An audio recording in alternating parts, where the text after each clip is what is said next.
AP TET and DSC 2024 మరికొన్ని bits. విద్యా అభివృద్ధి కోసం రాజ్యాంగంలో పొందుపరిచిన అధికరణలు. మొట్టమొదటి జాతీయ విద్యా విధానం ఎప్పుడు ఏర్పడింది? 1968.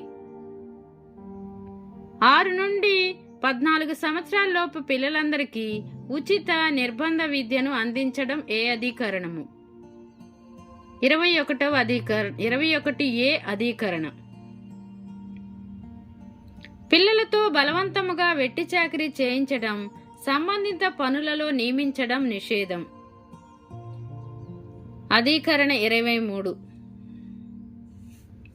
పని విద్యను పొందే హక్కు ద్వారా ప్రజలు కొన్ని సందర్భాలలో సహాయం పొందే అంశాలను పొందుపరచడం. 41వ అధికరణ.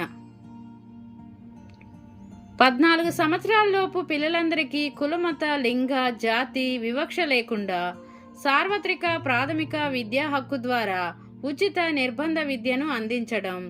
45వ అధికరణ.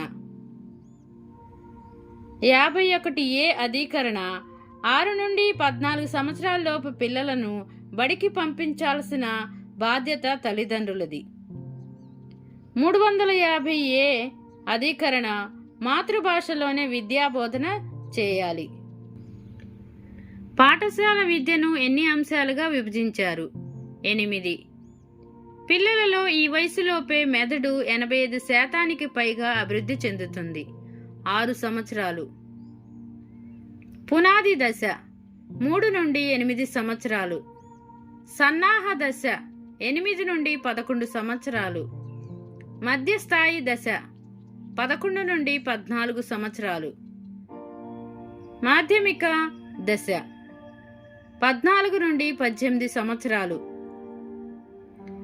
ఉపాధ్యాయులకు సంవత్సరంలో ఎన్ని గంటలు శిక్షణ ఇవ్వాలి? 50 గంటలు. రాష్ట్రీయ శిక్షా ఆయోగ్ అధ్యక్షుడు ఎవరు? ప్రధానమంత్రి. ఫౌండేషన్ స్టేజ్ మొదటి సంవత్సరం అంగన్వాడీ విద్య, తర్వాత 2 సంవత్సరాలు 1-2 తరగతులు.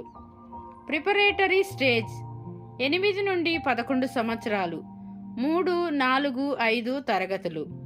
మిడిల్ స్టేజ్ 11 నుండి 14 సంవత్సరాలు 6, 7, 8 తరగతులు.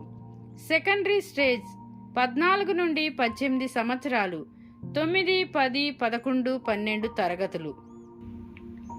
పాఠశాల విద్యకు జాతీయ పాఠ్య ప్రణాళికలను తయారు చేసే సంస్థ NCERT. జాతీయ విద్యా విధానం 2020 పేర్కొన్న విద్యా సంస్థలు: నలంద, తక్షశిల, విక్రమసింహ. NEP 2020ని ప్రారంభించిన మొదటి రాష్ట్రం కర్ణాటక రాష్ట్రం. నా ఛానల్ని ఎవరైనా ఫస్ట్ టైం చూస్తున్నట్లయితే లైక్ చేయండి, షేర్ చేయండి, సబ్స్క్రైబ్ చేయండి.